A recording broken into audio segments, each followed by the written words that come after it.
Hi everyone! Kamusta kayo? Ito nga pala ang full-time mom na medyo vlogger. So ito nga pala, nagpalit pala kami ng gulong ni Missy. Missy kasi pangalan na itong e-bike namin. So bali, binilagyan namin ng pangalan para naman medyo maganda-ganda. So ito pala ang video na to, re-uploaded lang to kasi nagkaroon ako ng bio dahil kasi nga sa mga sounds na nasa paligid. So yung sibuyas pala dyan hindi kasama ha, charis. Pinalagyan na rin pala namin ng sealant para naman kahit na magkaroon ng aberya, mabutas, mabilis lang din siya matatakpan agad yung butas niya. So, hindi na kagad ganun kalala yung mangyayari pagkabutas niya. So, ito na nga, napalitan na nga yung harap tsaka yung kabilang side nito ng gulong. So, anyways, ngayon pala, ayan, so, dito kami talaga lagi nagpapagawa sa talyer na to kay Mano kasi mura lang din sa kanya magpagawa tsaka okay naman yung mga gawa niya. Kasi yung mga iba namin parts ng ano neto ni Missy, sa kanya lang din naman namin pinagagawa.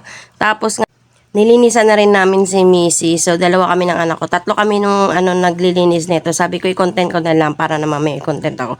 So, sabi ko sa anak kong isa, kasi siya na lang mag-video sa amin. Tapos kami nila nitong anak kong lalaki na maglinis niyan. Tapos siya, tagapunas ng basa. Ako naman tagapunas na ng tuyo.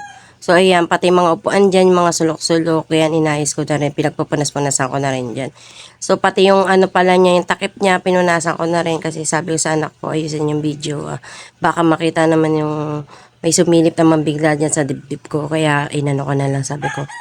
Ayan, punas-punas na ang lola mo, kaya so, inayos ko na nga lang din yung damit ko dyan. Tapos lahat ng sulok-sulok niya kasi sobrang alikabok na tsaka ang dumi talaga. Madumi na talaga siya kasi hindi siya naman talaga lagi nalilinis. So, sabi ko naman sana ko, pati tong likod, linisan ko na rin, niya na rin, video niya na rin sa banda dito sa likod para nakikita. So, tapos yun ang pati yung likod pinunasan ko na kasi maalikabok na rin yan yung trapal ni Missy. So, bali pagkatapos pala niyan, nagluto rin pala ako ng pananghalian na namin. Ito, nagprito na ako ng tofu. Ayan yung kalahati pa. So, ilalagay ko na lang din ulit yung kalahati niyan. So, ito na nga, pagkatapos niyan, nag-prepare na rin pala ako ng sibuyas bawang yan. So, ayan pala, leftover fish pala yan. Then, nag-harvest na rin ako ng gulay nila nanay. Ni nanay. Tapos, yan, may kinchay tsas kamatis. Yan yung mga hiniwaiwa ko kanina. Saka yung naprito ko na, ayan, yung isda. Yung topo pala. So, nalilito na ako sa video kasi nga re-uploaded ko na lang ulit kasi ito eh. So, ito na nga, yung pinagprituhan ng tofu, doon ko na lang din nila ipiprito yung mga doon na lang din ako magigisa ng, ayan, una kong ginisa yung luya, and then susunod ko dito is yung bawang tsaka yung sibuyas. So yung bawang dyan, hindi ko na masyado din agad pagkatapos kong padilawin yung luya, yung bawang na agad sinunod ko, hindi ko naman masyadong niluto yung bawang dyan kasi baka masunog naman kapag nagsalang pa ako ng ibang mga kasahugan niya.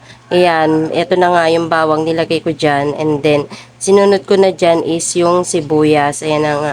Meron din yung sili pero sa huli ko na inilagay yung sili kasi naghiwalay pa ako kasi dyan ng para sa anak ko tsaka sa tatay ko. So ito na nga, nilagay ko na nga yung kamatis para maraming kamatis ang nilagay ko kasi para katas na katas, para kahit hindi na ako magpaasim ng yan. Ayan na yung pinaka tomato paste ko. So, ayan na nga. Nilagay ko na dyan yung tofu, tapos yung mga gulay. Ayan, ito na nga yung hihiwalayan ko na yung anak ko tsaka yung tatay ko kasi nga ilalagay ko rin dito kasi lalagyan ko rin ng sili rin to. So, ayan na nga. Nakapag-hiwalay na ako dito kay tatay tsaka sa anak ko. Then, after that, nilagay ko na yung sili dyan. Kasi, hindi naman kasi pwede silang dalawa na maanghang. Pero tatay ko naggusto rin ng maanghang-anghang pa yan dyan eh. So, ayun na nga. So, medyo maingay na nga na naman dito sa paligid. O, ayan, nilagay ko na nga rin yung sili.